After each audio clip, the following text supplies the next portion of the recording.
सुजानगढ़ के अपर जिला एवं सत्र न्यायाधीश महेंद्र प्रताप भाटी ने अधीनस्थ न्यायालय के प्रसंज्ञान आदेश को खारिज कर दिया है।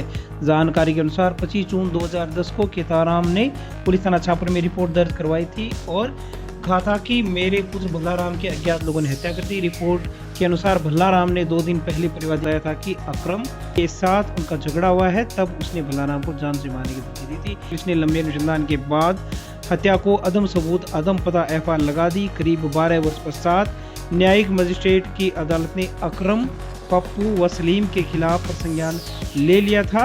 वहीं इस मामले की एडीजे कोर्ट में रिवीजन की गई, जिस पर एडीजे कोर्ट ने अकरम पुत्र अमीर हसन सिलावट, पप्पू व सलीम निवासी गणबिदासर के विरुद्ध लिया गया प्रसंज्ञान निरस्त कर दिया है। बचाव पक्ष की ओर से एडवोकेट निरंजन सोनी, गजेंद्र सिंह ने पैरवी की। बबीता वर्मा आरजीएस ने एक प्रकरण में कॉग्निजेंस लिया था और जिसके तहत अकरम पुत्र अमीर हसन सिलावट व पप्पू तथा सलीम 3 व्यक्तियों के खिलाफ 302 आईपीसी में प्रसंज्ञान लिया, जिसके विरुद्ध मेरे द्वारा एडीजे कोर्ट सुजानगढ़ में रिवीजन पिटीशन फाइल की थी।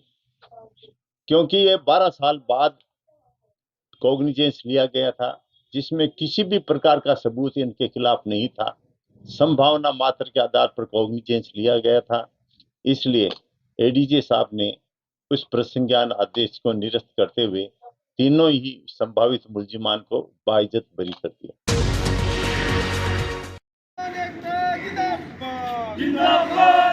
किसानों के खेतों में खराब हुई फसलों का बीमा कंपनी से मुआवजा दिलाने की मांग को लेकर किसानों ने उपखंड कार्यालय पर प्रदर्शन कर एसडीएम को जिला कलेक्टर के नाम ज्ञापन सौंपा। Comrade Ram Narayan Rulania, advocate Ram Kumar Meghwal, advocate Banwari Lal Bijania, Kisan Sabha के अध्यक्ष तेजपाल गोदारा के नेतृत्व में किसानों ने नारेबाजी की और रैली के रूप में उपखंड कार्यालय तक पहुंचे, जहां पर एसडीएम ओम प्रकाश वर्मा को समस्या बताते हुए किसानों ने कहा कि 13 व 14 अप्रैल को तेज हवाओं के साथ बारिश हुई और खेतों में काफी नुकसान हुआ, जिस पर किसानों द्वारा बीमा कंपनी को फोन करके इसकी जानकारी टोल फ्री नंबर पर दी गई, लेकिन 10 दिन बीत जाने के बाद भी बीमा कंपनी के प्रतिनिधि खेतों में नहीं पहुंचे। किसान नेता राम नारायण रुलानिया ने एसडीएम को बताया कि खराबी की सूचना के 10 दिन में फसल बीमा कंपनी के प्रतिनिधि आकर सर्वेक्षण करते हैं, लेकिन बीमा कंपनी के प्रतिनिधि अब 15 दिन बीत जाने के बाद खेतों में पहुंचकर फोटो ले रहे हैं, जबकि इस दौरान किसानों ने अपनी फसलें निकाल ली है। तो पुराम सारण ने उपखंड अधिकारी को बताया कि किसानों ने इस बात का विरोध किया तो बीमा कंपनी के प्रतिनिधि किसानों को मुकदमों में फंसाने की धमकी दे रहे हैं। किसान प्रति सिंह ने बताया कि जो लोग किसानों को जागरूक करने का काम करते हैं उन पर मुकदमे करवाने की धमकियां दी जा रही है, जो जायज नहीं है। एडवोकेट बनवारी लाल बिजानिया ने कहा कि पंचायत समिति में कृषि विभाग के अधिकारियों, बीमा कंपनी के प्रतिनिधियों व किसानों की बैठक करवाकर इस समस्या का समाधान निकाला जाए, क्योंकि बीमा कंपनी किसानों को क्लेम देने से जी चुराने लगी है।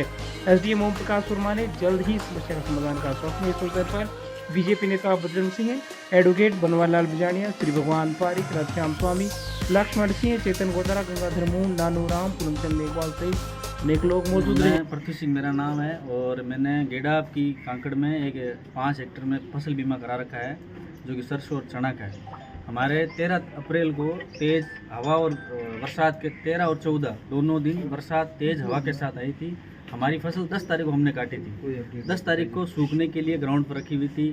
तेज़ हवा और तेज़ बारिश के कारण फसल अस्त व्यस्त होकर पूरी नष्ट होगी। 70 से 80 या 90% नुकसान हो गया था। हमने 15 और 16 तारीख को कंप्लेन दर्ज करवानी होती है, जैसे अपन टोल फ्री नंबर पर कर सकते हैं या एक ऐप आता है जिस पर कर सकते हैं, हमने वो करवा दी। उसके बाद में ये 10 दिन तक हमारे पास कोई कंपनी का अधिकारी, कोई कृषि पर्यवेक्षक या जो भी कोई नहीं है। आज 15-16 दिन होने के बाद में अब हमारे पास रिलायंस कंपनी के कुछ खेतों में वो आ रहे हैं और ये बोल रहे हैं यहाँ पर कोई फसल नहीं है, हम इसको जीरो कर रहे हैं। इसको हम कहते ही बर्दाश्त नहीं करेंगे। सभी किसान आज यहाँ एसडीएम साहब के सामने ये पेश करने के लिए आए हैं कि भाई हमारे साथ न्याय हो, सभी किसानों को अपना हक मिले।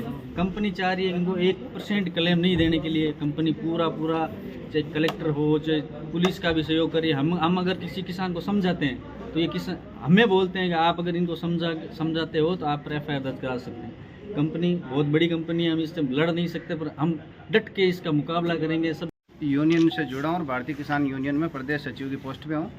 मैं मेरे काणुता ग्राम के अंदर मेरी खेत है, 2 हेक्टेयर ज़मीन है। उसमें मैंने काश्त कर रखी थी सरसों और इसबगोल की। उसमें मैंने शिकायत दर्ज करवाई 13 तारीख को। वहाँ हेलिस्ट्रॉम और ओलावृष्टि हुई थी, उस वजह से फसल नुकसान हुई। 15 को मैंने शिकायत दर्ज करवाई, लेकिन 27 तारीख को बीमा कंपनी के प्रतिनिधि फील्ड में सर्वे करने के लिए पधारे, जबकि गाइडलाइन ये कहती है कि 10 दिन के अंदर अंदर बीमा कंपनी सर्वे कर ले। जब इतने दिन सर्वे नहीं कर पाई कंपनी ने जानबूझ के लेट किया, तो किसानों द्वारा जो फसलों के अवशेष थे उनको थ्रेसिंग कर लिया गया, क्योंकि बार बार मौसम विभाग की चेतावनी थी कि और बारिश आ रही है। तो हमने थ्रेसिंग कर ली, लेकिन हमने फसल के सैंपल बंडल के रूप में 2 या 3 अवशेष हर किसान ने रख रखे हैं, जिससे देख के आराम से नुकसान का आकलन किया जा सकता है। लेकिन रिलायंस बीमा कंपनी के प्रतिनिधि फील्ड में आके केवल 0 टारगेट बेस पे काम कर रहे हैं। वो बोल रहे हैं हमें 0 चाहिए, लॉस नहीं चाहिए। वो सैंपल देखने को तैयार नहीं है।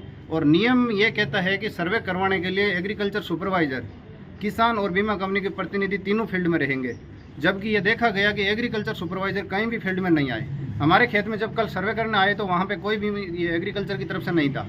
जब मैंने खुद एग्रीकल्चर वालों से बात की कि सर आप क्यों नहीं आए हमारे सर्वे करने के लिए, तो वो बोल रहे हैं कि 10 दिन के बाद, आज करीब 18 दिन हो गए फसलें निकले हुए, तो 18 दिन बाद हम आज खेत में आएंगे तो आप फसल नहीं रखोगे, आपने थ्रेशिंग कर ली, तो हम किस बेस पे ये लिख दें कि आपके नुकसान नहीं है, क्योंकि आपने सैंपल रख रखे हैं और कंपनी नुकसान लिखने के लिए तैयार नहीं है, तो आपका सर्वे नहीं किया जा सकता। इसलिए बीमा कंपनी के प्रतिनिधि फील्ड में आके लेट लॉन्ग उठा के वहाँ क्रॉप नॉट फाउंड करके 0 चढ़ाया जा रहा है, जिसके बाद में बीमा कंपनी ने फार्मर से प्रीमियम तो ले लिया, लेकिन भारी मात्रा में जो क्लेम किसानों को बन रहा है वो हक छीन रही है और वो अपने रेवेन्यू इकट्ठा कर रही है। NH 58 पर नव निर्मित बजरंगी गो चिकित्सालय का संतों ने शुभारंभ किया है। सुजानगढ़ लाडनू बाईपास हाईवे पर कसुम्बी चौराहे के पास स्थित बजरंगी गो चिकित्सालय का शुभारंभ पर 2 दिवसीय धार्मिक कार्यक्रम का आयोजन किया गया। गौरी बाबा शैलेंद्रनाथ महाराज मुकुंदगढ़ के सानिध्य में हवन यज्ञ मूर्ति प्राण प्रतिष्ठा व भंडारे के आयोजन संपन्न हुए। वहीं गौशाला के शुभारंभ के अवसर पर सिद्धि विनायक गणेश महाराज व लोक देवता बाबा रामदेव की मूर्तियों की प्राण प्रतिष्ठा 2 दिन पूर्व की गई है।